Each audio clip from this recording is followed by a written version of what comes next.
What's up everyone, welcome to a brand new episode. If you're new to this channel, my name is Christian, aka C-Money-RN.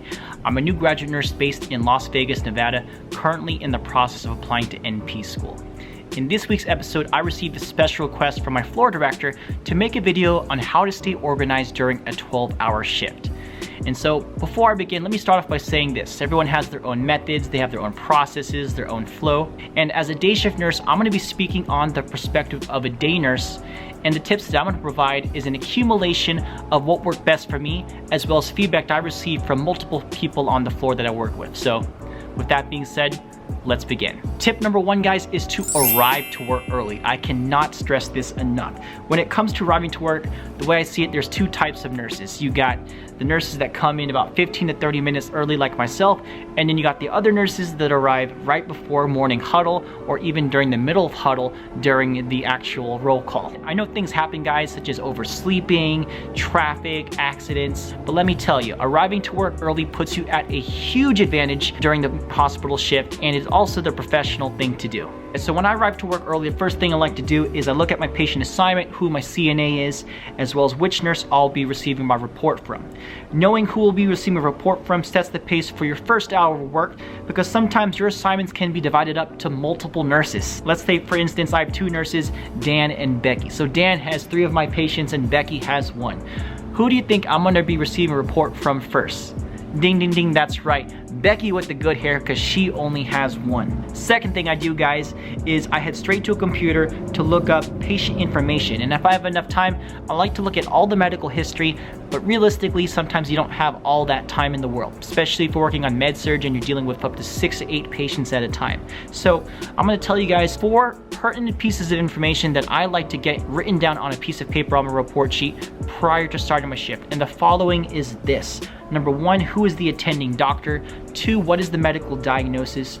3, the time of the medications, and 4, the morning labs. I feel like as long as I have these 4 crucial pieces of information, I can start brainstorming away and coming up with my plan of attack even right before the shift begins. The question that should be going through your head is, who do I need to assess first and who requires the most immediate intervention?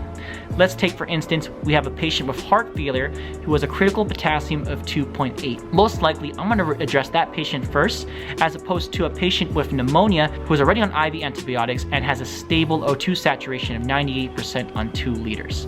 The one with potassium and heart failure definitely comes first. Any other information, guys, such as IV sites, medical imaging, medical history, that can wait. You can get that in the middle of your shift report. Tip number 2, guys, is to complete your head-to-toe assessments early. So from personal experience and talking to other nurses on the floor, we can all agree that charting your head-to-toe assessment is one of the most easily overlooked tasks to complete during your 12-hour shift. If you're able to knock it out right off the bat, that's highly recommended, guys, trust me.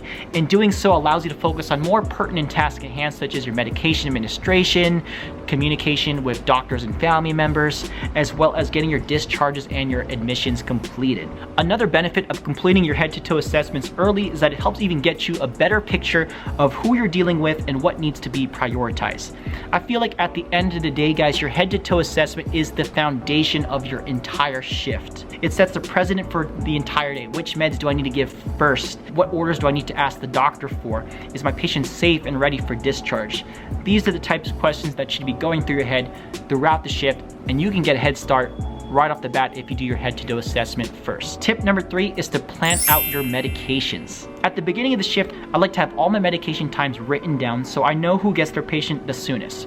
For example, if I have a patient who is on an ACHS schedule, meaning before meals and at night schedule, I'm prepared to administer insulin right before breakfast should they require coverage. Ideally, I like to have all my morning head-to-toe assessments and charting done by 9 a.m. because by that time, I would be performing my 10 a.m. med passes. And as you know, majority of all medications can be administered within 1 hour before or 1 hour after it's originally ordered. For day shift nurses and night shift nurses like myself, 10 o'clock on the dot in my drop top is the most common time that medications are ordered for whatever reason, so just be on the lookout for that. Pay attention to 10 o'clock because that's when the majority of your meds are going to be ordered. Besides listing out the medication times, folks, another piece of information I want to gather is the route of medication.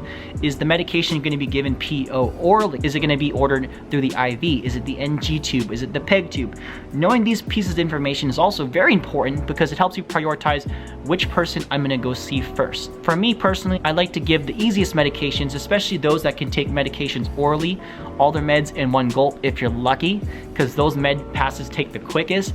And I like to save the patients that take the longest, such as the NG tubes and PEG tubes, because I know for a fact that's going to take the longest amount of my time. So tip number 4 is to pay attention for any new orders. So throughout the shift, you'll notice that doctors, they place new orders throughout the day whenever you least expect it. And depending on your hospital's charting system, whatever it is, look out for new orders. I myself, I like to get into the habit of checking for new orders, refreshing that page, that task list every time or before I even open up a patient's chart, just to see if there's any changes in medications. Let's say if a doctor wants to get rid of one medication and add 2, I like to be on top of that. Because if you don't check in on time, you're gonna run the risk of getting the order done late and getting in trouble with the doctor, which, trust me, you don't want to do. Tip number 5, guys, is to find a report sheet that works best for you. As a new graduate nurse, I needed a way of organizing all my patients' information, and what helped me the most was finding the right report sheet, aka my brain. I tried out different ones, whether it was from my nursing program, templates online, hospital provided report sheets, ones used by my peers, but the one that I used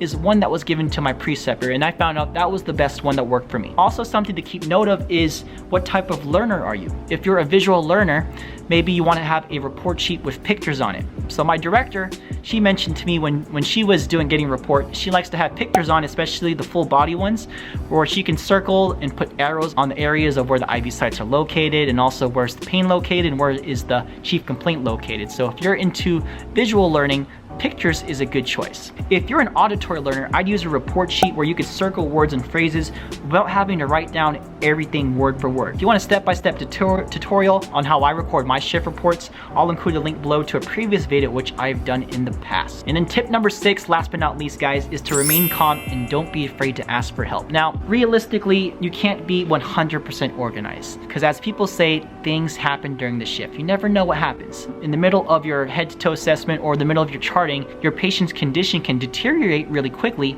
and you gotta be quick on your feet. You gotta stop what you're doing and you gotta act fast, especially if you need to call a code or a rapid response. Those things, they happen all the time. So my biggest piece of advice, guys, is to just remain calm. When I first started out my job as a nurse, my preceptor always told me, hey Christian, whenever you're in a stressful situation, just take a deep breath, take a minute, and just compose yourself. And in addition to remaining calm too, another big piece of advice that I've gotten from my coworkers is to never be afraid to ask for help.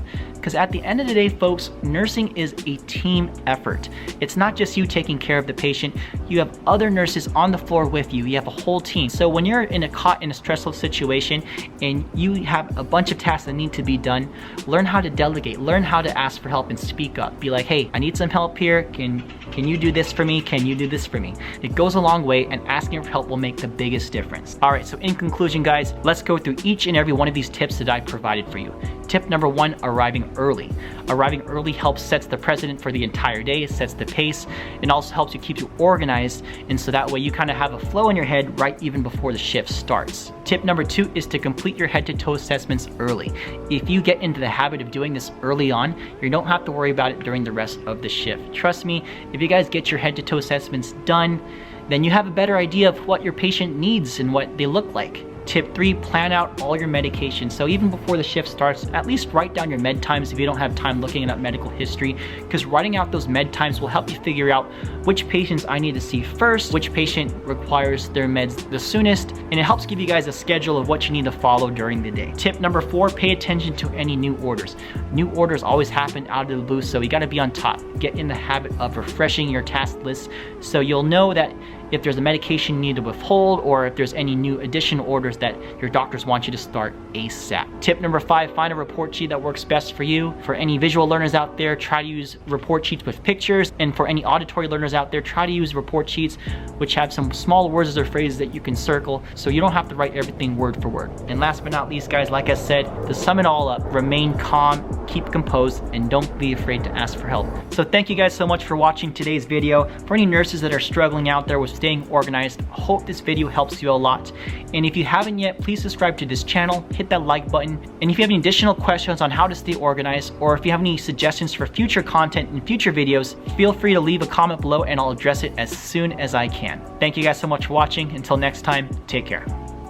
Busting through the bears that try to contain me. Moving on up, making moves of money endlessly. How you think I got this name? C Money, it's my specialty.